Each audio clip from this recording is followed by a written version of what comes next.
喺今時今日嘅環境呢，如果咳嗽呢，真係人見人怕啦。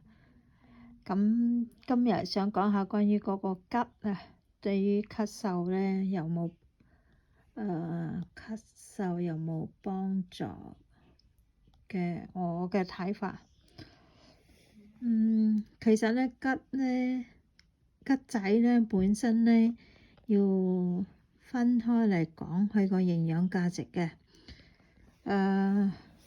又要睇下，如果你係冇咳嘅狀況之下呢，食桔仔啊，如果你係皮連肉都食呢，就比較好啲咯。即係基本上適合大多數嘅人都可以食，當然唔好食太多啦。連皮都食埋咯，皮同肉一齊食呢，就比較適合大多數人，但係嗰個味道肯定係差啲㗎喇。即係講到味覺就冇講味覺嘅享受㗎喇。如果你講到仲要分下，有啲人淨係食皮或者食肉呢，分開嚟食呢，就要睇你個人嘅體質啦。